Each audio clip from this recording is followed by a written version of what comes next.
welcome to the second part of my conversation with Dr. Costantinos Berhutesfa Constantinos. Dr. Constantinos has a very extensive experience on sustainable development from grassroots civil society movement up to serving as senior policy advisor for the United Nations. In our first part discussion, we reviewed how the Rio Summit, or the one which is called the United Nations Conference on Environment and Development that was held in 1992, came about and what were the major outcomes and so on. This is the second part of our conversation, and building up on what we started in the first part, we'll continue our discussion. And Dr. Constantinos, as you rightly highlighted, when it comes to the very intense civil society grassroots movement that led to Agenda 21 adoption and the subsequent implementation during the first 3-4 years of the Rio Summit. Eventually it fizzled out and was overtaken by various processes, and you indicated that the Millennium Development Goals and subsequently the Sustainable Development Goals development overtook what has been started through the Agenda 21 process. So looking at where we are, the Sustainable Development Goals are goals that are meant to be achieved by 2030. We're already very close to the finishing line, but when it comes to the progress made on the implementation of the SDGs, we are lagging very much behind. All of the annual review report that came out over the last couple of years are indicating that most of the African countries are lagging very much behind on most of the Sustainable Development Goals. So in that context, what are the major impediments for making progress on the implementation of the Sustainable Development Goals, in your opinion? Well, I think we've all participated meaningfully in the design of the new Sustainable Development Goals. I've been engaged through the United Nations and through the World Bank in helping governments to formulate a post-2015 agenda. That was what it was called at the time. And I think the 17 goals we have and the myriad of sub-goals and activities, targets that we have are too elusive to be achievable. One, of course, the major impediment has been the COVID pandemic. The COVID pandemic literally killed the Sustainable Development Goals. And the second one was the Ukraine war that created havoc in the international geopolitical and geoeconomic situation. So we're not even halfway with the Sustainable Development Goals, although we have only 4 years remaining to achieve them. I can safely say that we failed in achieving Sustainable Development Goals, and the discussions I've been participating last year was whether to have specific targets that can be met, or should we continue doing everything? The major proposal was, should we go for poverty, which is the major agenda within the Sustainable Development Goals? Should we go for climate change, which is another major agenda, and leave the rest to be implemented through another time and another schedule? So the biggest problem, actually, beyond the two things that I mentioned, COVID and the Ukraine crisis, is the problem of development finance. On one side, most developing nations are now in a kind of a debt trap where they don't have any extra finance to be able to finance the Sustainable Development Goal agenda. And the second thing is, of course, the aid collapse. Now it has collapsed completely with USAID gone, and major donors now lifting their aid from developing nations. The second problem is the geopolitical fragmentation that we see now. The world has been sort of managed by what you call the um, international order that was led by the West, and specifically by the United States. Now we have a dismantling of this order, a new global order, a multilateral order seems to be emerging. On one side, you have the BRICS that are emerging now with China coming up. And on the second side, we have the conflicts that are emerging now that have been sort of simmering for a long period of time.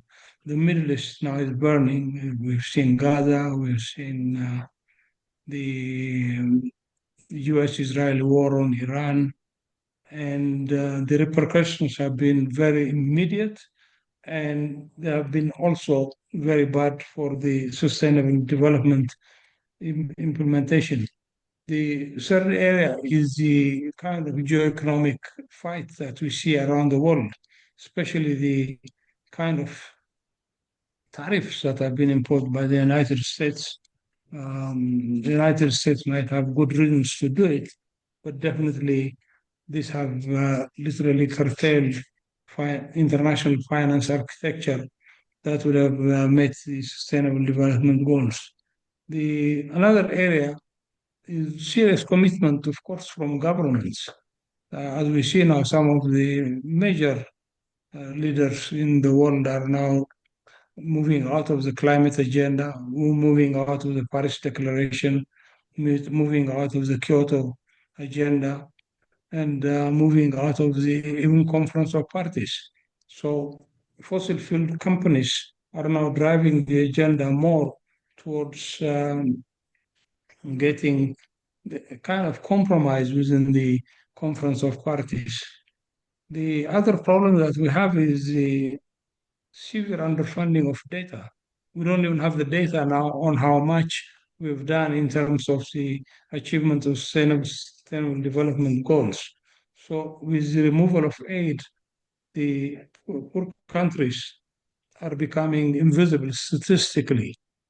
The other area is, one of the major pivot of the sustainable development agenda has been the corporate sector, where private sector funds would flow into bringing in sustainable development goals and specifically the climate change agenda.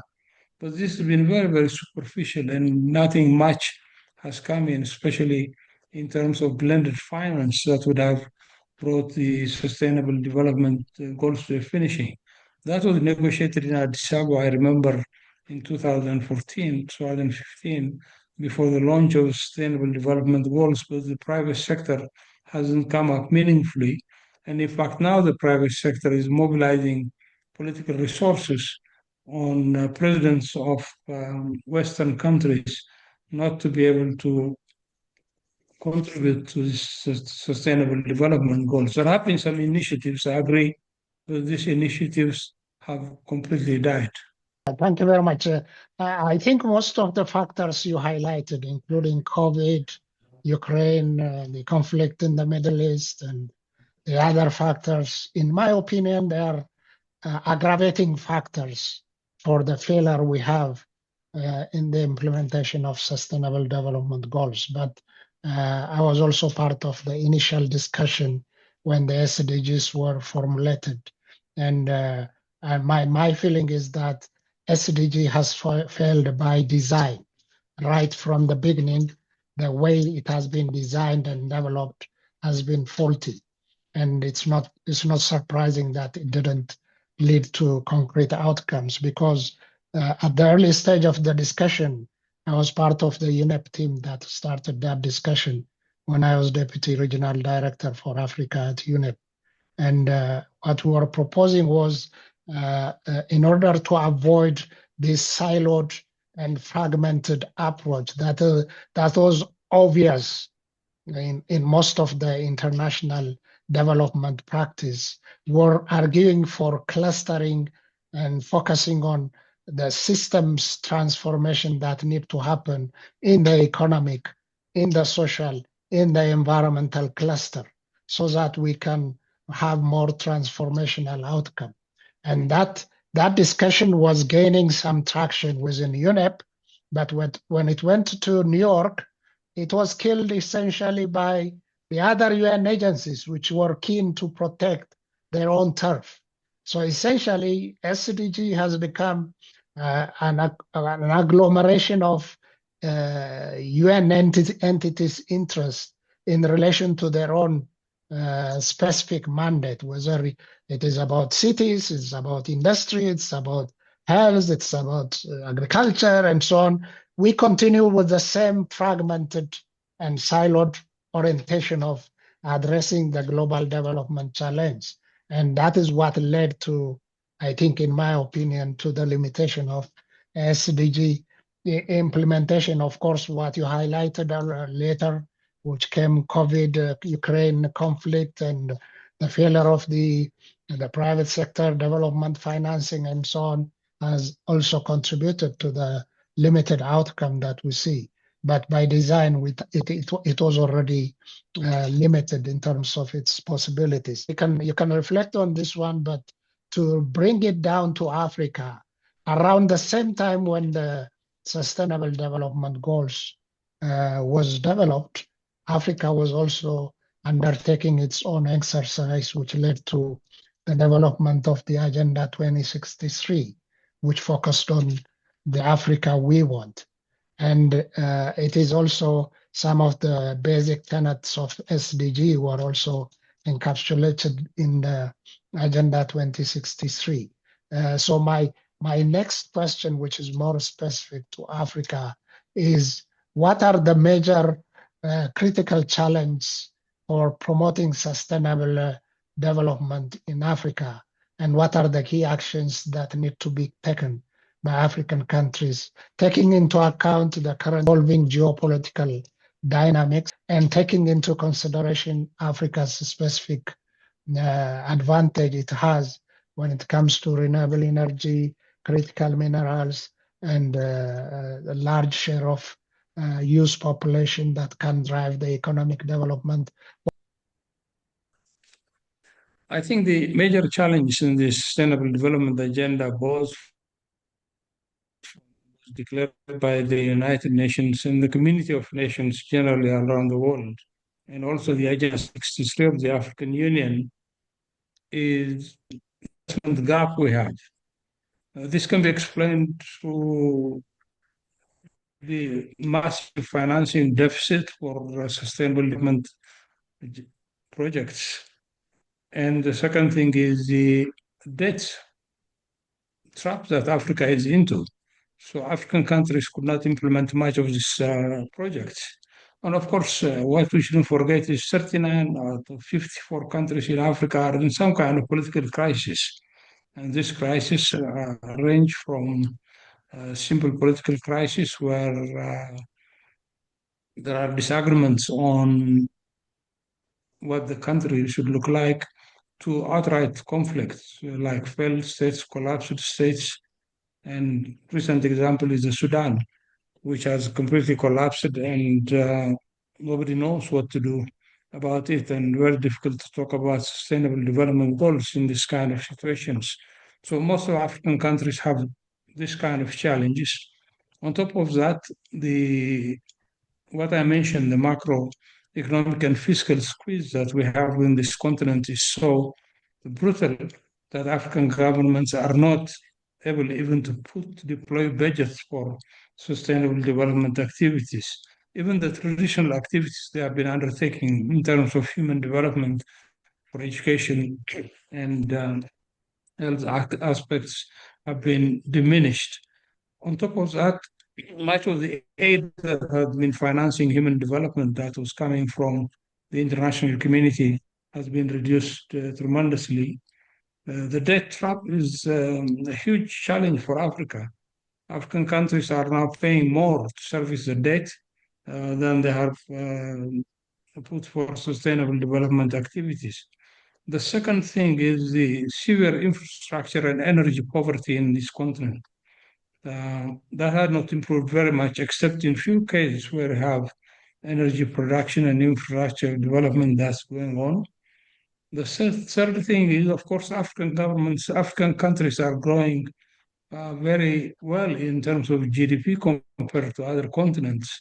And we have about six of the fastest growing countries in the world in Africa. But this is a jobless growth where the youth in Africa have lost so much hope, and that you can see from the different conflicts where youth now participate in conflicts because of the lack of employment, the lack of opportunities in the economic sector. Uh, the other is climate vulnerability and food insecurity. Climate change, although Africa contributes very less to climate change, it is becoming the major victim of climate events, whether it's drought or lack of inputs, agricultural inputs for farmers. The other area in terms of the challenge is the fragmented governance and external trade volatility in Africa. You mentioned earlier that African exports are raw exports, whether it's coffee, tea, minerals, or any other form of exports that go out of this continent, like cocoa. And the problem has been African countries have not gained much from these exports. And the trade volatility is that everything has been working against Africa. One of the biggest challenges of this African debt is not only the debt and the principal and the interest that has to be paid, but every time you have fluctuation in local currency, in the value of local currencies against international currencies, the debt keeps increasing. So for me, the kind of solution that I would think of that could be conversation starters within the African Union and within the different institutions like the regional economic commissions and think tanks within our universities and outside is one is scale up strategic asset management. I think this is an important issue where we have to look at our water resource, for example, in Africa as economic assets and to use also our renewables from solar, wind energy, and geothermal energy, where we can generate substantial amount of energy. The second thing is every country in Africa is trying to develop its source of energy, which are very critical for industry and agricultural development. But definitely we need to have some kind of a corridor development where several countries can be dependent on the production of energy in one country or in the production of goods and services in other countries. Another area, the good news with the Agenda 63 for the African Union is the African Continental Free Trade Area. I think we need to have to weaponize the African Free Continental Trade Area in terms of creating regional value chains where civil societies and resources for sustainable development work. And in this area, also we need to follow the technological mega trends that are coming, especially in terms of artificial intelligence and the connection of civil societies using their handheld device to be able to get clear information. Another area is domestic resource mobilization, where public finance management has completely disappeared in this continent. I mentioned earlier several impediments that we have, like corruption is very rampant in Africa. So state coffers are being looted because of this illicit financial flows. The continent loses about $88 billion a year from illicit financial flows. And these are what are documented and what have been found by global financial integrity and African institutions. And also, we have the illicit trade in different aspects, illicit trade either in exports or imports that are coming into the continent. So we need to overhaul this. African governments must be alive to this. The African Union Commission is a podium where African leaders speak. It can't do any more than influencing African leaders. It is African leaders that must be committed to put their financial architecture right and also to ensure that their societies would benefit from the Sustainable Development Goals. Finally, I have one more point is in terms of the advancement we have now in data collection, dissemination, and storage. I think it's very important that we have to join the rest of the world in terms of knowing exactly what we produce, what we can produce, what are the kind of demographic dynamics coming in Africa, and what are the immediate sustainable development challenges to be able, that means to tackle. And in this arena, the Sustainable Development Goals, all 17 goals, I think we have failed completely. But Africa needs to look into what are the goals that we need to reset probably to 2035. Thank you. Yeah, thank you very much. Perhaps as a last point relating to all the points you have highlighted to the global situation also, as you know, a number of superpowers, middle power countries are jostling to have partnership with Africa in different forms. And recently we had the Africa Forward Summit that was jointly organized by the government of France and the government of Kenya. And there are other similar events held earlier with Italy and other countries, and other are coming in the coming months.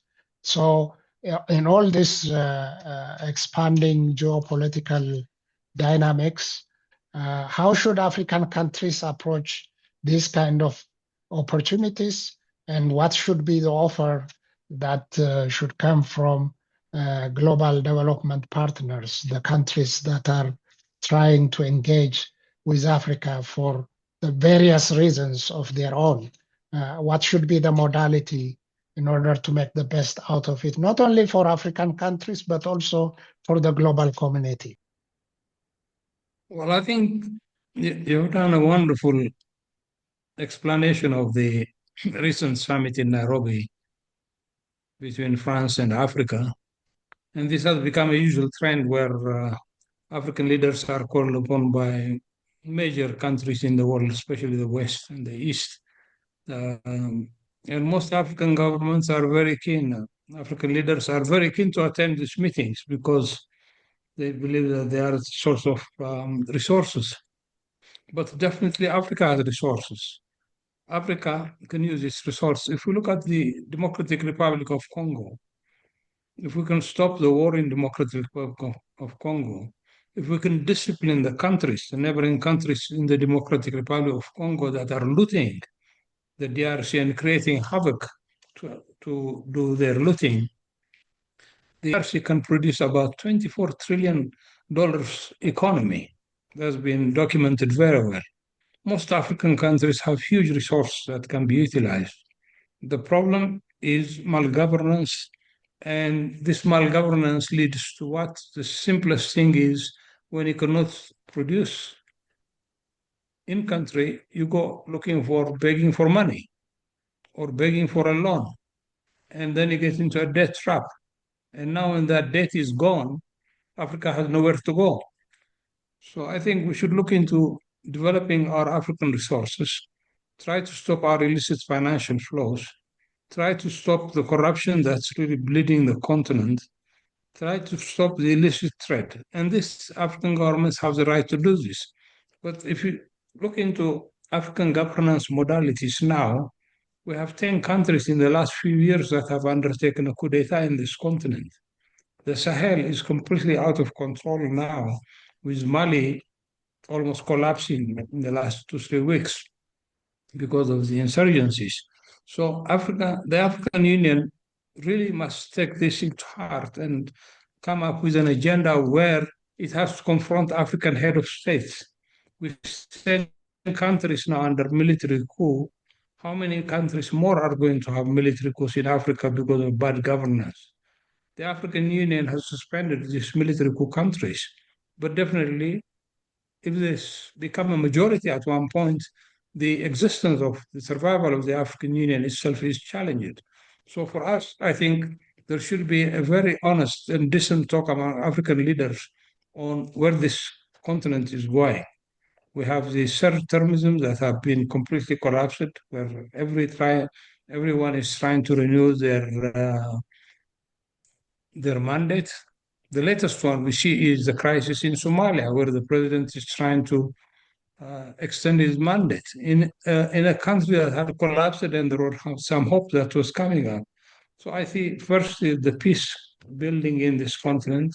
The second thing is prudent financial management within the continent, not the prescription of the IMF and the World Bank, but a homegrown agenda that would bring in African countries to be able to use their resources more prudently. The third thing is international community can help. There is no question about it. There is a lot of money floating around the aid community, and they must be prudent in the use of this aid money, because the biggest challenge now for the donors is also that this aid money has been subverted to other means, including purchase of military equipment into the war machine in African countries. So the negotiation should be, one, what kind of aid do we need? Number two, the reform of the international financial architecture in a way that benefits civil societies in Africa, and not that only benefits governments to fulfill their fiscal mandate. So these are negotiations that can probably take us hours to discuss, but definitely I see the reform of the financial architecture is not to get more money for African countries, but to ensure that the money that's coming is prudently implemented to produce the sustainable development goals we want. Thank you very much. I think those are very crucial and valid points. And I think at the center of the malgovernance, the center of the global geopolitical dynamics, and at the center of the conflicts we have across Africa is the issue of resource governance. To a large extent, African countries need to introduce a transparent and just resource governance mechanism that ensure the equitable allocation and utilization of whatever revenue and benefit comes out of Africa's resource. I think most of the conflicts are driven on the control of the resource that we have available.